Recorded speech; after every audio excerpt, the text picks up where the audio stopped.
All right. Good evening, one and all. Welcome to this Tuesday, March 24th edition of the Cory Sanning Show with your host, yours truly, coming out to you live from Knoxville, Tennessee, where we're finally getting back to golf shirt and golf hat weather, as you can see by my outfit today. But we got a fun show for you today because it's not going to be it's going to be focused on sports, but it's going to be focused on my lane, the shit that I know and the shit that I can relate to best, and that is sports media beef. We're going to be diving into Jason Whitlock and Stephen A. Smith at it again.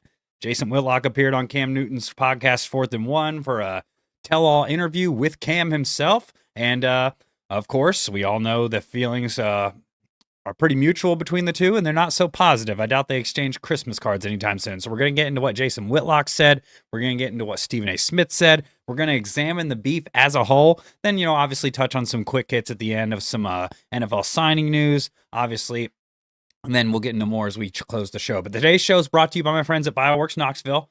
Those that you know that's my newest sponsor for the program. And it's been the reason why I've been able to really find myself again in terms of my health and fitness journey. And it's the reason why I've opened up my second channel now that you all can go follow at C Sanning, Cory Sanning Fitness and Wellness. And it's going to be a fun journey. And those of you that are just now tuning in, please like the video, subscribe to the YouTube channel, hit that notification bell to get notified when we drop our daily content, especially when we go live, and you won't miss out on anything else. Well, pretty long-winded intro, not really. But as I said, today's show is going to be another break from our scheduled programming. This show is mostly centered around sports, pop culture, and all that good jazz that comes in the world. Well, today's jazz isn't very good, I'll tell you that. So it's almost like it's out in Utah.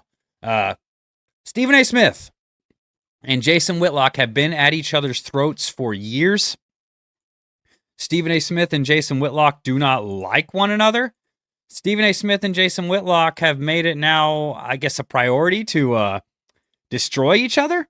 And even when Jason Whitlock goes on to Cam Newton's podcast, 4th and 1, which he's doing a fantastic job with, Cam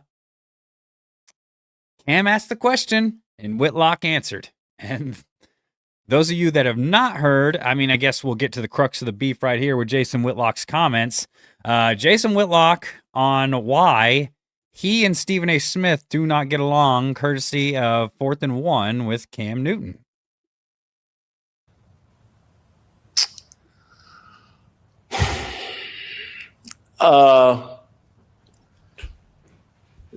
Look, and I got to be respectful. You work with Stephen A. And so this has I don't want to go. Listen. Look, you said you go keep it in a buck. A thousand. Keep it 1,000 now. At the end of the day, I'm cordial with Stephen A. Smith just like I'm cordial with anybody else. It shouldn't come with a filter preface with it. And it's not to say that I'm about to sit there, hey, I got you. No, it's just a simple question. Your words, your statement. What is it up Look, with man, you and Stephen A? I've done the homework on Stephen A. He's fraudulent. He's lying about his college basketball career. He's admitted he's lying about his college basketball career. If I sat in the media space for 20 years telling everybody I played for Big House Games and I got a full ride scholarship after knocking down 17 straight three-pointers in a scrimmage on a Sunday when they played a game on Saturday and they hosted a scrimmage on Sunday and I knocked down 17 straight three-pointers and they gave me a scholarship on the spot. Anybody familiar with HBCUs? Anybody familiar with Winston-Salem State and how little money Winston-Salem State has and had back then? They're not giving out scholarships on the spot. Now, this I do agree with. I've covered college basketball for more than 5 years, and the one thing I do know is that when you play on Saturday, you do not do anything on a Sunday. Even if Rick Barnes, the Deacon Rick Barnes, is your coach here at the University of Tennessee, you're not playing on a Sunday because you need the rest, and you have a lot of meaningful basketball ahead, particularly when you're going into conference play and then tournament play, obviously, if you get further to that point. But what Jason's saying is absolutely valid, and it's right for us to question that, and it's right for us to wonder, why would Stephen A. Smith, of all people, even feel like he would need to argue that he had a college basketball career that never happened. That is my whole point. Why do you need to lie about it? I'll never know for sure, but the evidence seems to point towards Jason Whitlock's side of the story, and we'll let him finish. To anybody, it's all a lie. And I've done the homework. And he runs around with these former teammates. There's some dude named Gary Stevens that if you go back and look at the newspaper articles like I did, Gary Stevens was some 6'3" guard. The Gary Stevens that Stephen A. runs around with is some 5'9" midget who played basketball up in New York for some school called Old Westbury. They're running around taking flights and posting Instagram photos. Yeah, we're Winston-Salem State teammates. It's all a lie. It's fraudulent. Everybody has seen someone like Stephen A. Smith, who in 4th grade, by his own admission, got held back because they thought he was retarded.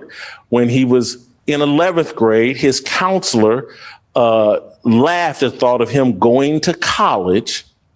And again, someone like me that's a journalist that followed, we're the same age. We came up together. Mm-hmm. I know how fraudulent he was as a sports writer and how they had to rewrite everything that he did. And to see him passed off as the face of sports journalism and the top of the profession, Cat Williams already done told you what that was about. They all get installed.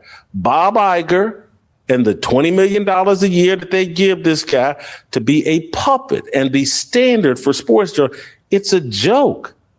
And I listen, those of you that have watched Stephen A. closely, like I have, to this day, he's even still one of my inspirations to do this and to still, keep my toes dibbling in the water a little bit in terms of the media sphere. His knowledge has decreased because he's taken on a much heavier workload, as in he can't watch all the games. I mean, the guy can't. How are you going to comment on politics? How are you going to comment on NFL, NBA, MLB baseball, hockey? You don't know all this. You're not. Stephen A. Smith was known for his NBA knowledge, his basketball knowledge. And even though he may not have played college basketball, and honestly, I don't care if he didn't, but I'm with Whitlock. Why are you lying about it if you didn't? You don't need to. You're the man. It begs the question, is this guy really taking on too much of a workload? I mean, obviously, I would. You pay me $20 million a year, I will talk about the NHL tomorrow. And I'll find something. I'll chat GPT it or something. I don't know. But he's got a point. And while I still hold Stephen A. to that template that I want to reach one day, likely never will, but who knows, it does pardon the question, why? We never heard about any of this stuff back in 2011, 2012, 2013, even in the late 2000s in the prime Stephen A. Smith days, when he broke the story of LeBron going to Miami, so many things Stephen A. did as great as a reporter, even if he was not a great writer, which I'm not saying he was or wasn't, but it just begs the question, why? Why? That's my only question. If I ever got a chance to talk to him off the record, I would just ask, hey, what do you think about this? And if that is the case, why? I know I know it factually. He knows it factually. So none of his teammates, his alleged teammates, they won't talk on the record because I've tried to interview virtually all of them. Mm-hmm. They won't address it. Winston State, what was Mama Roseboro that he had on TV pretending like she was his college professor? She was some sort of secretary in the president's office. I could go on and on and on. Doesn't know sports, doesn't follow sports. You're at the NBA finals playing solitaire. NBA finals. That would be, if you caught me at a strip club playing solitaire, you would think I was gay and didn't like women. Okay. We'll stop with that one. But as Jason Whitlock says, it raises the question, what's going on here? We live in a day and age now where people are pushing truths, whether it's false truths like with Candace Owens or, with Stephen A. Smith, who knows, God knows what is the truth behind this crux of this matter. But it doesn't make any sense. It'd be like me going around Knoxville saying, hey, I was the prime anchor on Channel 6 when I worked there when I never even anchored a show. I mean, do I think I was good enough to? Yeah, but, that's neither here nor there. But it's just, it just it's so farcical to think that you could get a basketball scholarship in this manner. And Stephen A. Smith, I'm just going to sit here and say it. Stephen A. Smith finally addressed it and didn't really deny it. He didn't really deny it. I mean, this is a part of what Stephen A. Smith had to say on his show Straight Shooter with Stephen A. And of course, it digs into Whitlock. It's a lot of entertainment today, but we'll see what Stephen A.'s response was, or a little bit of that at least. A teammate and a friend, one of my best friends in the world, never bothered anybody. But because Jason Whitlock is so addicted and fixated on me, he's gonna go after my boys. It's who he is. And then he's trying to hide behind my quote-unquote bump my basketball career. I didn't have one. Cracked my kneecap in half. Couple of months after I got there, it was over before it began, damn it. Who cares? I'm 58 years old, in the business that you're in, and it's at the same time that you're in, smoking your ass. Smoking you. Excuse my language.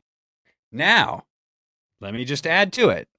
Bump my basketball career. Earlier on in this exact same segment, Stephen A. addressed this and said it was like divine intervention that day when he went and knocked down 17 straight threes. It didn't happen before that day, and it hasn't happened since. But it happened that day. And he stuck with this story. And he went down. Clarence Big House Gaines gave him a chance. Player from the 1970s. I can't recall his name off the top of my head right now. Saw him at a park in New York City in February, which I've been in New York City in January. I can't imagine February being any worse or any better. Stephen A. shows up and schools all these tall guys, these guys that can play at Rucker Park, and then drives down to Winston-Salem State and gets a scholarship off of a random Sunday workout scrimmage that never happens. You're not running a full speed scrimmage the next day following a game. That typically happens later in the day. Just not. You think Tennessee 9:00 games against North Carolina on Saturday when I was covering those games, when we get out of the arena at like 1 a.m, do you think those players were getting up the next morning and doing a full-on scrimmage? Hell no, they were sleeping in. They were resting. They were recovering. You preach recovery just as much as you preach actual activity. Needless to say, keep going. You can't fuck with me, Jay. Not even a little bit. There's levels to this. And your ass is smaller than a cockroach compared to me. You're nothing. You are an expert troller. I'll give you that. And you can evoke emotional responses and conversations because you're willing to stoop to the lowest of the low by attacking people's loved ones in order to get them. But know this. All you're doing is getting a reaction out of me to address how despicable you truly are. But in the end, understand that when your fat ass is sitting behind your desk and you don't want to roll around it because you don't want everybody to see how rotund you are, no, everything about my life is better than yours. Okay.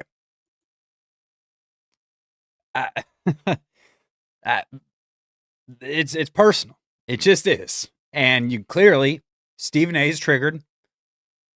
Stephen A has points. Stephen A is the best of the best when it comes to this industry. Does he have the credentials? Does he have the knowledge of a straight sports expert? No. But that's not what he's paid to do. He's paid to be an entertainer. Obviously knowledge of sports helps, but he's paid to entertain, and he is fantastic at it. Stephen A. Smith is better at his job than I probably will be at anything, unfortunately.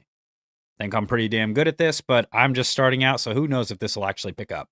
I hope it does, but Stephen A. Smith is the standard. He really is, and I can see from an outside perspective why people would think when Jason Whitlock goes after him like this that it must be personal. He must be jealous. I mean, hell, I'm jealous. You're making $20 million a year, more than a lot of professional athletes, just to sit your ass up on TV and talk. Give that to me. And see how good a shape I show up in that studio in the morning. Stephen A says he's in relatively good shape. Probably not as good a shape as me, and I'm not even in great shape right now. But it's personal, and who knows when this shit is going to end? I have to be honest. Who knows when this is going to end, because they keep trading shots at one another, and nothing seems to stop it. They don't have each other blocked on X, because I saw Whitlock quote tweet Stephen A after he posted his video response to the interview, and Stephen A is never going to admit to lying about his basketball career, because it would ruin his TV career. It may not ruin it completely, but it would certainly damage his credibility, and he wouldn't get $20 million a year anymore. I can tell you that. Bob Iger wouldn't be knocking down his door to pay him $25 million a year, $30 million a year next time he's up for a contract extension. I know that. But Stephen A. Smith, that doesn't mean he's not the standard. That doesn't mean he's not the cream de la crop of sports media. It's just what it is. It may not always be fair, but life isn't always fair. And that's what Jason Whitlock does need to realize. I get it.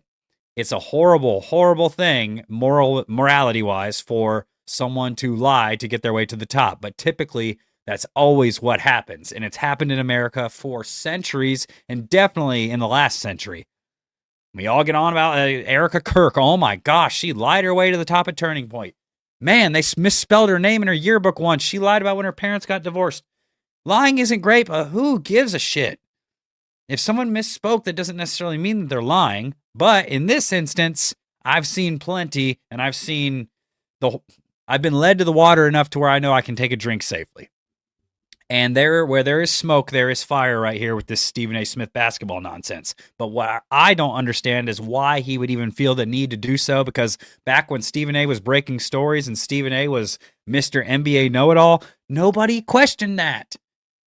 Back then in the early 2010s, it was about, can athletes do this job? Speak to me about your credentials as a journalist. They had this whole big ordeal on First Take after Jalen Rose pointed out Skip Bayless's 1.8 points per game in high school average. It's just a point. I mean, we got to get to a point where we can't get offended by things like this, but we also have to get to a point where people who do get their way to the top earn it. And not saying Stephen A. Smith didn't earn it, but don't lie your way to the top, I guess I should say. Back to Stephen A.'s response. I've never said this about anybody else, and I never will. This is specifically for you. You've lost. I'm better than you. The public says it. Everybody knows it. And you looked so pathetic, it had me wondering, really, he must be in really, really dire straits. So I decided to do something about that.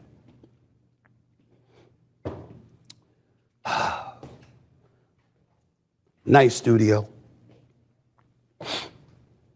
Something you can't afford. Somewhere along the way, you know what I'm contemplating doing, Jason? I haven't made a decision yet. But I'm thinking about starting a GoFundMe account for you. Because clearly you're that desperate. That's why you talk about me so much. Look at your numbers when you're talking about me, and look at your numbers when you don't. I keep you relevant. That's perhaps the worst insult of it all. Fat bastard Lock.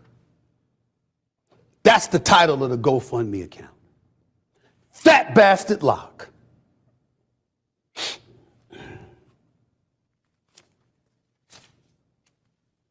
That's for you, my brother.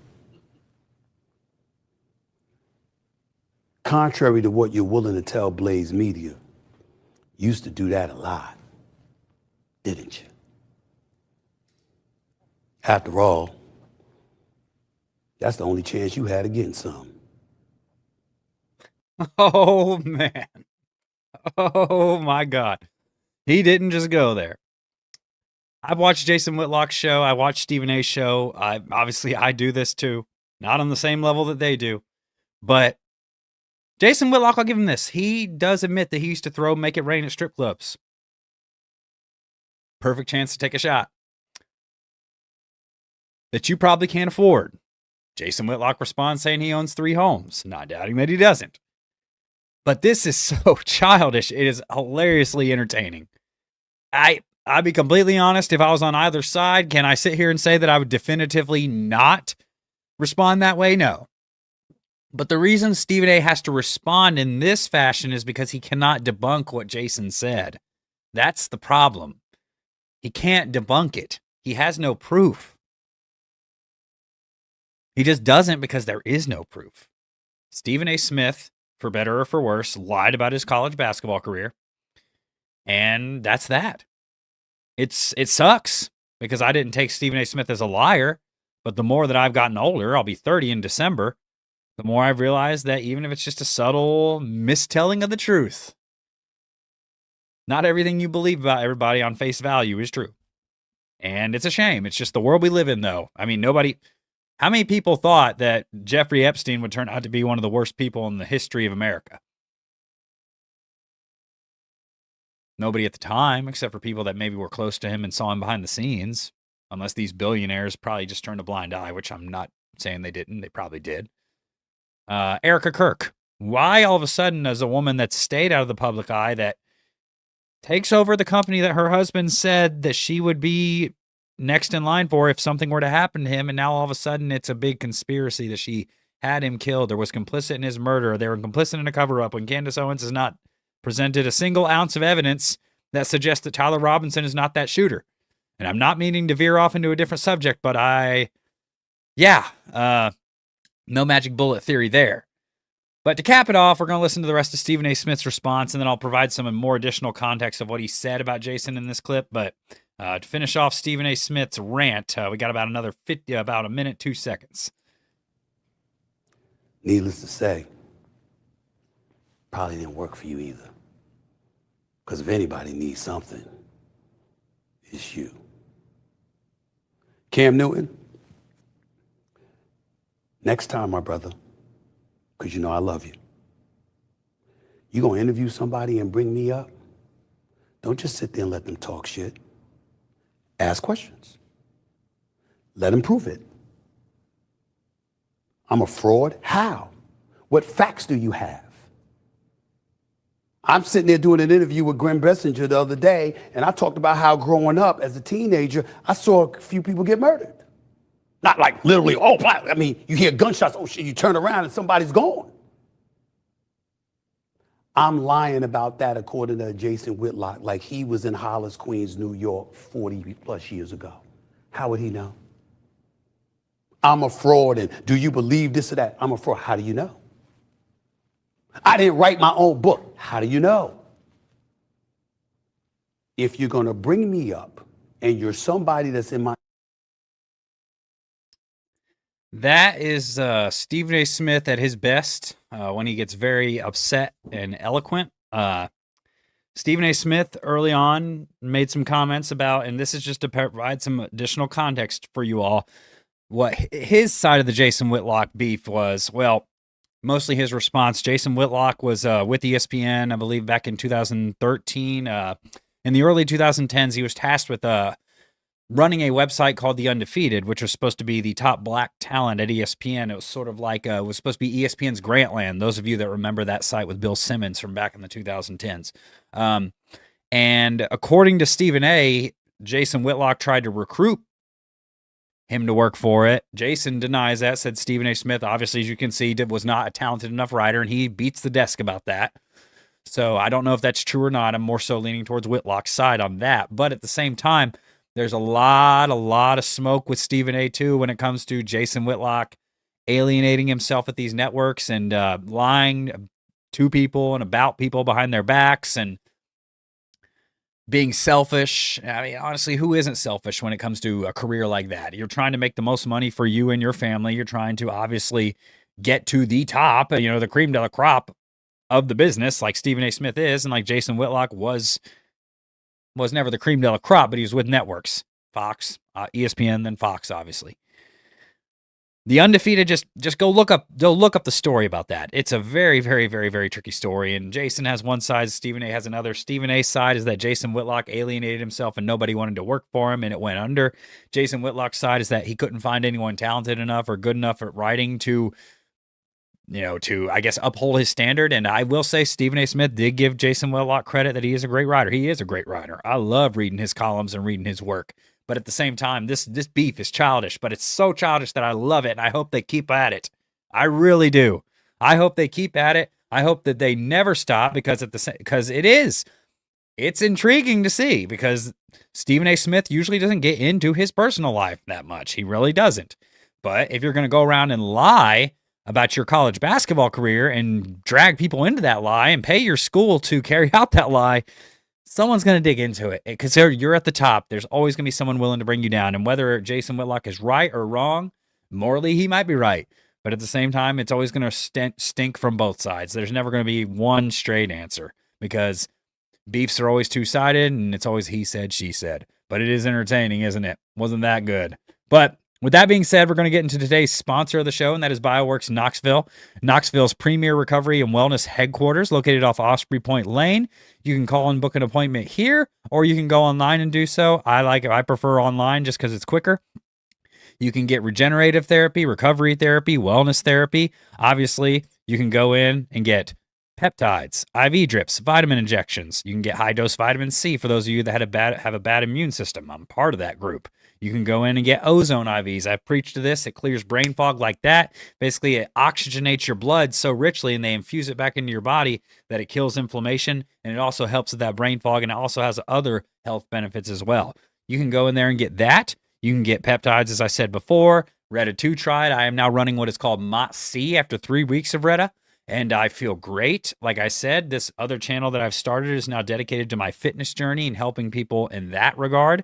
It's my second passion outside of sports. It might even be, honestly, a bigger passion than sports, but at the same time, I feel like they go hand in hand, and that's ultimately what led me to get my strength and conditioning coaching certification about 3 years ago. And getting back in shape myself, getting back to that point myself is what I'm working on now. That way, you all can learn off of my experiences if you're not already.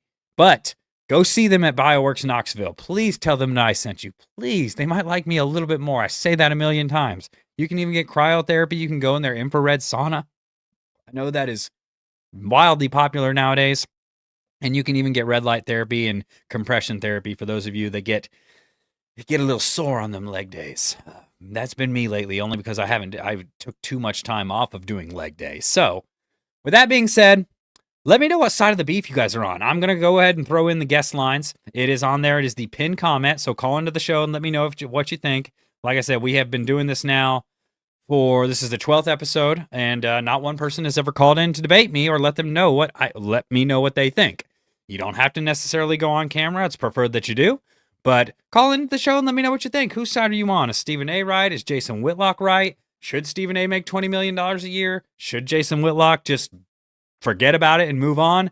What do you think? Let me know in the comments because we're going on to the next topic of the show. And the next topic of the show is going to be one of my favorites, aside from beef.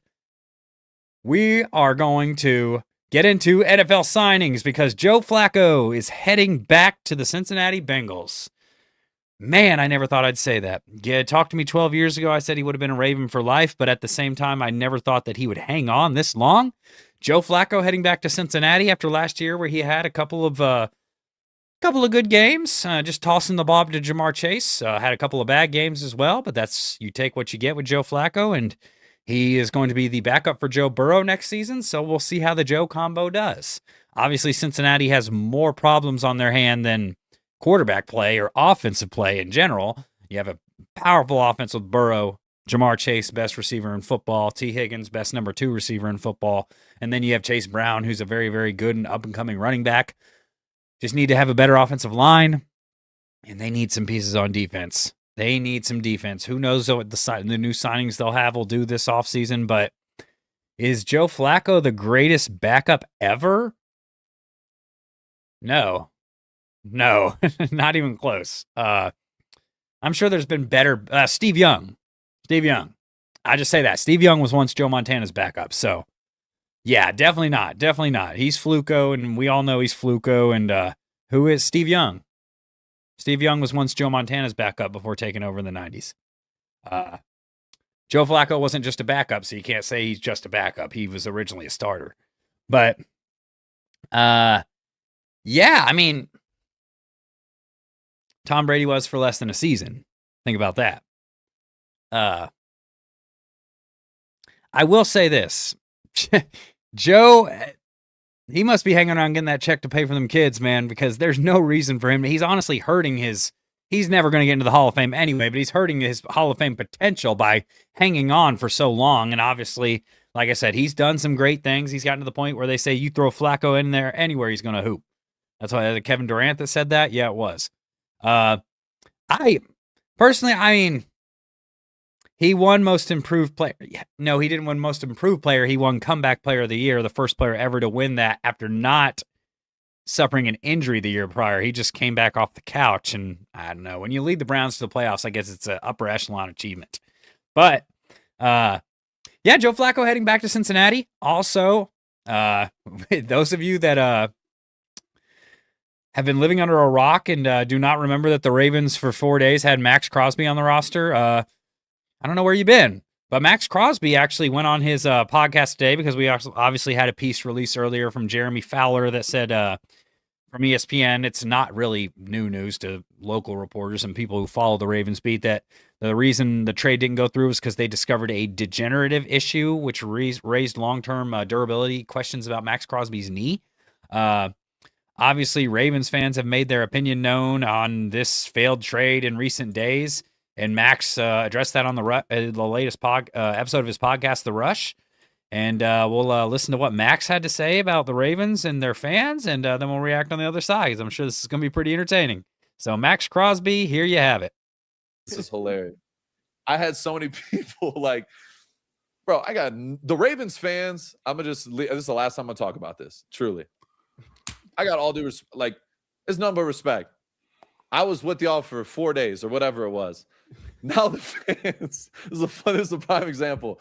They're like, he's a liar. He said it was 2 hours to drive from whatever to whatever. Bro, I'm in tears laughing. I'm like, bro, why do you think I would lie about that? I'm like, bro. I don't know if I hit in traffic. It just hit the perfect driving time. That motherfucker said 2 hours and it took 2 hours. Why would I lie about that? I'm like, I have no reason to lie about nothing. Y'all know me. I'm fucking honest to a fault. For sure. I can't even help myself. So it's like seeing shit like that, bro, it had me dying laughing. I'm like, now the Ravens fans are like, fuck you. They're sending me messages. I hope you fucking. Everyone's like, I've traveled that same route a million times. It only took me an hour. That's what I'm saying. Like, it's only 45 minutes from this airport to that. I'm like, bro, it's not that serious. And I am not lying, bro. I don't know if I hit traffic at that time. And I am not complaining about that. We were just in that moment, with anybody that gets on a flight for 5 hours and has to drive 2 hours, that shit sucks. You're going to know about it. From a professional arguer, I'll just tell you right now, that's how you know that they're just sitting there. That's the one bit they grab. Yeah, that's when you're losing a conversation or you're arguing with your lady or whatever the hell it is, like, or you're losing your daughter and your son, whatever it is, in whatever battle. Bro, when they start getting those petty little things, the little shit, that's I know all too well. I mean, I saw somebody even analyzing the flights from Vegas to DC. He's talking about they had direct flights. He's lying, bro. I'm like, why do you think I'm lying about that? And then the other thing, I'm saying this, I'm letting it go because I have to say it, bro. This shit had me weak. They were like, even some people, I'm not even gonna mention. I'm not even gonna give them their fucking. They don't even deserve for me to say this. I don't even. Whatever. Multiple people, but it is what it is. They're like. Before he gets into it, I think it's funny how I name drop Skip Bayless because Skip Bayless always has something to say.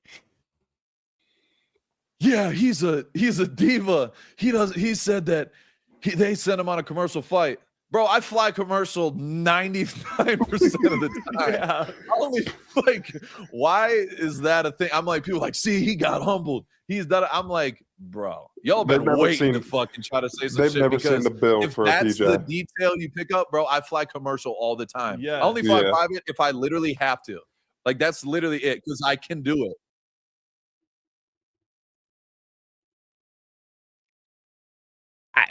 Dead air, I know.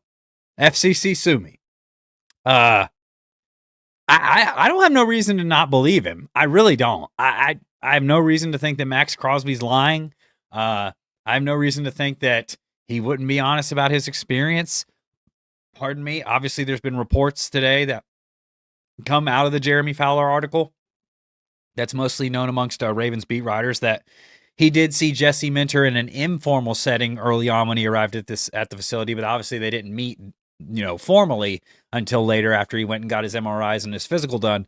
But yeah, I mean, I'll be honest with you. Some Ravens fans piss me the hell off because they don't know when to shut up, and they're never satisfied with anything.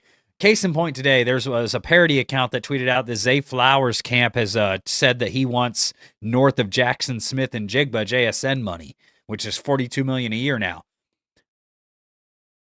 It was a parody account, but Ravens fans saw the blue check mark. This is the problem with the blue check mark now that you can buy it, is because parody accounts can get their hands on these, and they just keep them up there to make money, and then people pass it off as legit information, and people buy it.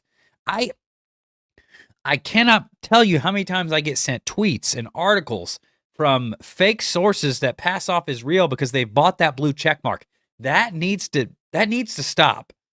That needs to stop because it really, really, really, really allows for anybody to fill the world with misinformation.